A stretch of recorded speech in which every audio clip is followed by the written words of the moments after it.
कहानी की शुरुआत में हम एक बड़ा सा सफेद कमरा देखते हैं जिसमें एक जापानी आदमी लेटा हुआ था। अचानक से जब उसकी आंख खुली तो खुद को इस बड़े से खाली कमरे में देखकर वो थोड़ा घबरा गया। कुछ देर बाद वो इधर उधर देखने लगा तो उसने देखा कि दीवार से कुछ बाहर निकला हुआ था। थोड़ी जांच करने के बाद जब उसने उस अजीब सी चीज के सिरे को दबाया तो उसने देखा कि दीवारों से हजारों बेबी एंजल्स बाहर निकलने लगे, पर थोड़ी ही देर में वो सब वापस दीवार के अंदर चले गए। बस उनके शरीर का थोड़ा सा हिस्सा समझ आया कि ये अजीब सी दिखने वाली चीज असल में थी क्या। एक आवाज हमें बताती है कि जिंदगी के इस दौर को सीखना कहते हैं। उस बटन की सच्चाई जानने के बाद वो आदमी अपनी उंगली सूंघने लगा। उसने खूब शोर मचाया कि अगर कोई आसपास हो तो उसकी मदद करे, लेकिन जब उसे कोई जवाब नहीं मिला तो बटन्स को दबाने लगा। हर एक बटन से नई नई चीजें कमरे में गिरने लगती। कभी टूथब्रश निकल आता तो कभी एक बड़ा सा गुलदस्ता। उसने हिसाब लगाया कि एक बटन को दबाने से एक पर्टिकुलर चीज ही बाहर आती थी। उसने अपनी इस थ्योरी को टेस्ट करने के लिए एक ही बटन को स्टिक्स का ढेर लगा दिया, लेकिन अगले बटन को दबाते ही एक शॉपिंग कार्ट तेजी से निकला और जोर से उसके पैर पर लगा, जिसकी वजह से वो दर्द में चिल्लाने लगा। जब उसने अगले बटन को दबाया तो वो ट्रांसफॉर्म होकर एक बच्चे के पिछवाड़े में बदल जाता है, जिसने उसके मुंह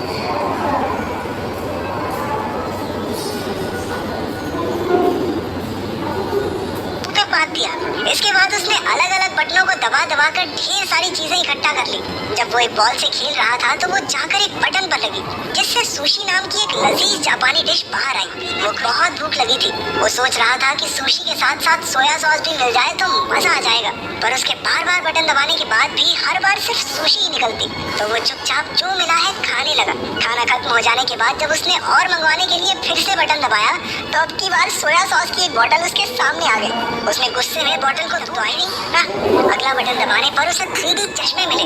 चश्मे पहनकर उसे एक बेबी एंजल अपने बटन की तरफ इशारा करता हुआ दिखने लगा।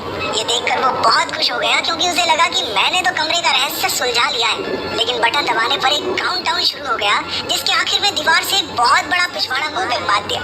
थोड़े और बटन दबाने के बाद उसे एक किताब मिली जो उसे काफी मजेदार लगी। कुछ घंटों में उसने उसके 5 पार्ट पढ़ डाले, लेकिन जब उसने छठी किताब पढ़ने के लिए बटन दबाया तो 7वीं किताब बाहर आई। परेशान होकर उसने दूसरा बटन दबाया, लेकिन उसमें से भी 8वीं और 9वीं किताब ही निकली। किताब की चाह में उसने एक और बटन को दबाया। तभी उसे अपने पीछे एक दरवाजा दिखाई। खुश हुआ कि आखिरकार अब वो बाहर निकल सकता है, लेकिन अपनी इसी एक्साइटमेंट में वो यही भूल गया कि आखिर वो बटन था कौन सा। तो वो ऐसे ही कोई भी बटन दबाने लगा। पहला बटन दबाने से एक अफ्रीकन आदमी एक दीवार से दूसरी की तरफ भागते हुए गया। दूसरे वाले से उसके सर पर पानी गिरने लगा, लेकिन आखिरकार तीसरी बार में दरवाजा खुल गया। पर वो जैसे ही बटन को छोड़कर उस दरवाजे की तरफ जाने लगता, वो दरवाजा बंद हो जाता। कुछ देर ट्राई करने के बाद वो समझ गया कि जब तक बटन दबा रहेगा तभी तक दरवाजा खुला रहेगा। वो रनिंग पोजीशन लेकर उस बटन पर खड़ा हो गया ताकि जल्दी से दरवाजे तक पहुंच जाए। लेकिन इससे पहले कि वो वहां पहुंचता, दरवाजा बंद हो गया। अतरंगी तरीके अपनाए, लेकिन किसी ने भी काम नहीं किया। उसने शॉपिंग कार्ट पर बैठकर भी जल्दी से दरवाजे तक पहुंचने की कोशिश की, लेकिन सब बेकार। इसके बाद उसने अपना दिमाग लगाया और एक गुलदस्ता उस बटन पर रख दिया, लेकिन वो इतना भारी नहीं था कि उसे दबाए रख सके।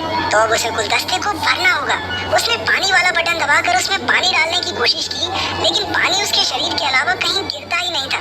फिर उसने दिमाग लड़ाकर गुलदस्ते को सुशी से भर दिया। वो बड़ी मुश्किल से उसे वहां लेकर गया, लेकिन उसने गलती से वो गुलदस्ता एक दूसरे बटन पर रख दिया, जिसके बाद वो अफ्रीकन आदमी टकराने की वजह से गुलदस्ता भी टूट गया। वो गुस्से और फ्रस्ट्रेशन में चिल्लाने लगा। उसने कुछ और छोटे मोटे पैंतरे लगाए, लेकिन दरवाजा हर बार उसके पहुंचने से पहले ही बंद हो जाता। फिर गलती से एक बटन दबाने पर एक रस्सी नीचे आई। उसने हिसाब लगाया कि रस्सी से झूलकर वो जल्दी से दरवाजे तक पहुंच सकता है, और ऐसा हुआ भी। लेकिन जब उसने दीवार के पीछे मौजूद दरवाजे को खोलने की कोशिश की तो पता चला कि इसे खोलने के लिए एक चाबी की जरूरत थी। वो दीवार के बंद होने से पहले कमरे में वापस आ गया। हमारी तो एक चाबी हवा में तैरने लगी, लेकिन दरवाजे की तरह ये चाबी भी बटन छोड़ते ही थोड़ी देर बाद गायब हो जाती। अब उसे कोई तरीका निकालना होगा जल्दी से चाबी लेकर दरवाजे तक पहुंचने का। लेकिन जब उसने चाबी वाला बटन फिर से दबाया तो दीवार में से एक कुत्ता बाहर निकलकर उस पर भौंकने लगा। वो फिर से कंफ्यूज हो गया, क्योंकि सारे बटन एक जैसे तो दिखते थे। इसके बाद उसने सही बटन ढूंढकर उस पर सुशी का एक टुकड़ा रख दिया।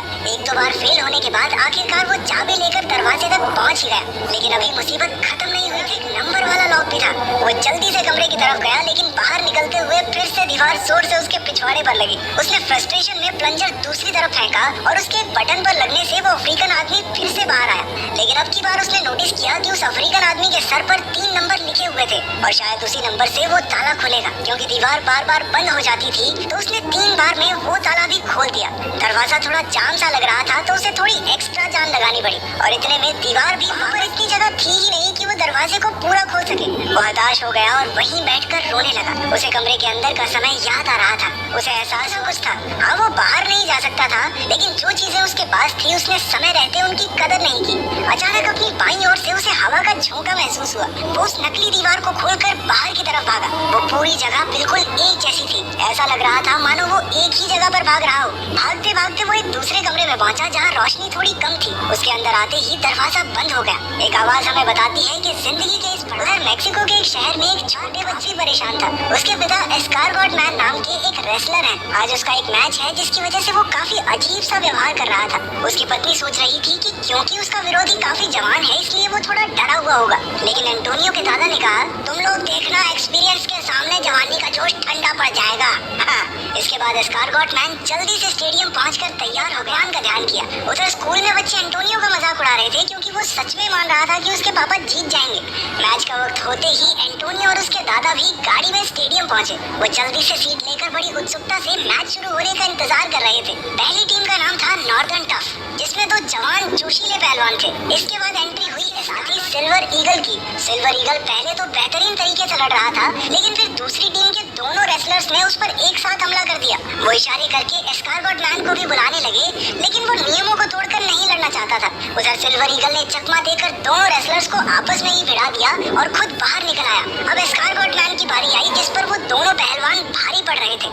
उनमें से एक उसके सर पर कुर्सी मारने ही वाला था कि कमरे में बंद उस जापानी आदमी ने एस्कारगोट मैन की गर्दन अचानक से लंबी हो गई और उसने दोनों पहलवानों को सर मारकर एक ही बार में नॉकआउट कर दिया। लेकिन उधर कमरे में तो कुछ भी नहीं हुआ, इसलिए वो बार बार उसी बटन को दबाने लगा। इसी चक्कर में एस्कारगोट मैन ने अपने साथी सिल्वर ईगल, रेफरी और अपने बेटे एंटोनियो तक को, इसके बाद वो पागलों की तरह अपने सर से घंटी बजाने लगा।